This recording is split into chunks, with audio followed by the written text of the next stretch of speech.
Pemirsa, saat ini saya sedang berada di daerah Puncak, tepatnya di Pacet. Saya dengar-dengar di sekitar sini ada peternakan puyuh. Kabarnya, beternak puyuh sangatlah menguntungkan.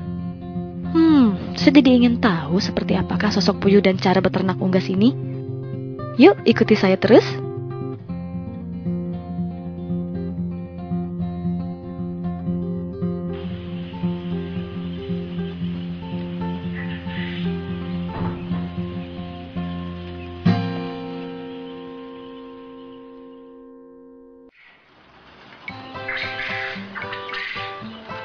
Pemirsa, puyuh merupakan unggas bertubuh kecil yang mudah dipelihara.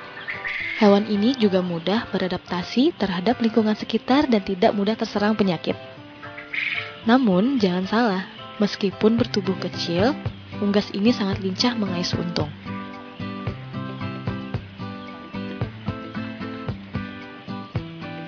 Bayangkan saja, puyuh sebanyak 250 ekor dapat dipelihara di lahan hanya seluas 1 meter saja. Jadi, puyuh dapat dipelihara di lahan sempit. Sehingga modal yang dibutuhkan pun tidak terlalu besar. Peternak dapat memilih skala usaha yang akan dijalankan. Ingin mulai dari skala kecil, menengah, atau skala besar.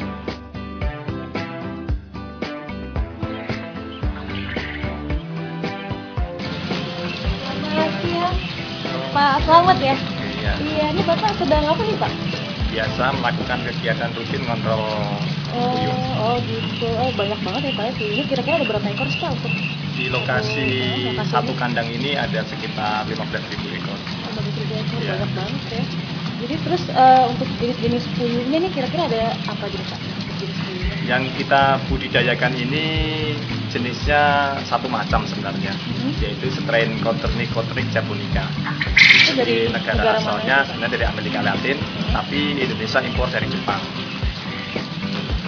Terus kira-kira susah nggak sih Pak untuk membibitkan puyuh ini sendiri? Ya, sementara ini belum ada kendala tentang budidayanya, jadi saya pikir sangat mudah sekali untuk membudidayakannya. Terus ini sebagai orang awam nih Pak, ini untuk beternak puyuh ini pertama kali gimana sih Pak untuk memulainya gitu? Ya, yang jelas persiapan utamanya adalah lahan.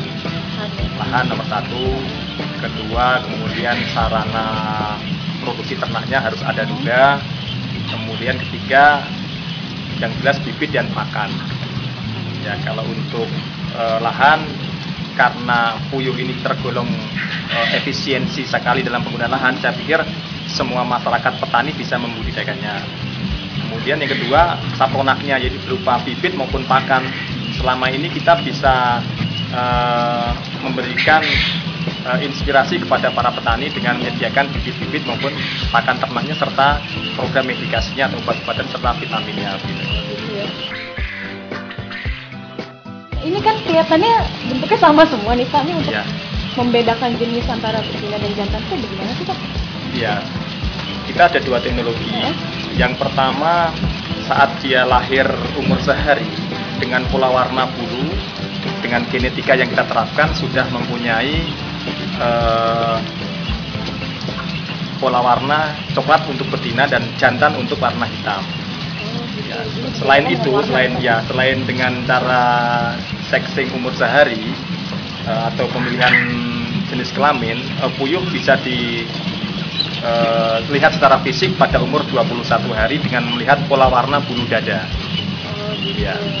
Jadi kalau yang bulunya bertotol-totol coklat atau hitam itu berarti betina. Sementara yang tanpa totol itu adalah jantan. Terus kalau nggak untuk bibitnya sendiri nih Pak, ini Bapak nih membeli atau ini sih membibitkan sendiri gitu? Ya, sejak 2003 kita sudah membudidayakannya. Jadi Membibitkan sendiri ya, Pak, ya? membibitkan sendiri dengan pola perkawinan crossbreeding atau kawin silang luar. Jadi ini adalah bibit-bibit yang sebenarnya dapat kita klaim sebagai bibit unggul sebenarnya, karena ini dilalui dengan sistem perkawinan crossbreeding.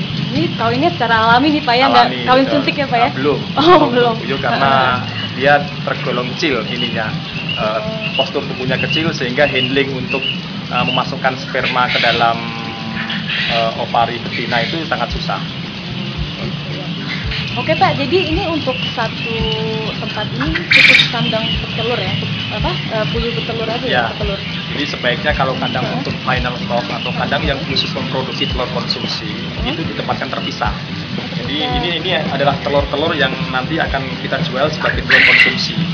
Adapun kalau tempat untuk membibitkannya lain lagi nih Pak ya, beda tempat ya, karena harus terpisah khusus itu. Untuk wilayah Jabodetabek saja, kebutuhan telur puyuh mencapai 8 juta butir per minggu. Dari jumlah tersebut, baru bisa dipenuhi sebanyak 2,1 juta butir per minggu. Belum lagi permintaan wilayah Sumatera, Kalimantan, dan Sulawesi yang masih sangat besar. Padahal, potensi puyuh tidak hanya terdiri dari telurnya saja. Dagingnya, kotorannya, dan bulunya pun memiliki nilai jual.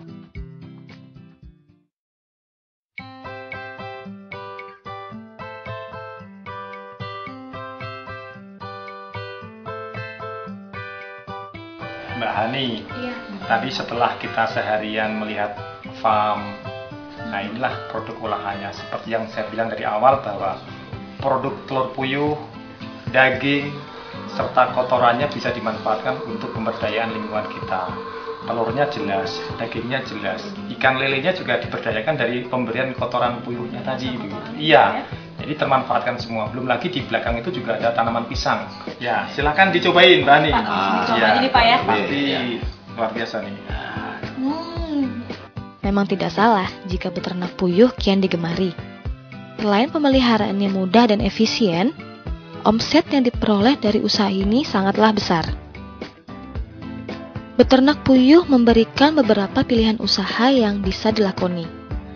Bagi peternak pemula, pemeliharaan puyuh dapat dilakukan semenjak grower, hingga puyuh menghasilkan telur. Dengan cara ini, peternak lebih cepat memperoleh telur.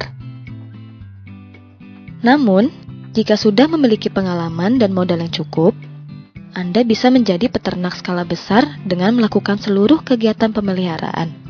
Mulai dari pembibitan, penetasan, pemeliharaan anakan, hingga pemeliharaan untuk produksi telur maupun pedaging.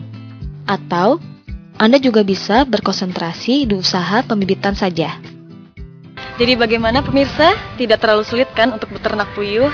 Dan kunci sukses dari Pak Slamet ini adalah mau memberikan informasi dan ilmu pengetahuan kepada orang lain. Semoga tayangan ini memberikan inspirasi kepada pemirsa semua. Baik pemirsa, saya Hanisa Farani beserta kru videografi kelompok Agromedia undur diri dari hadapan Anda.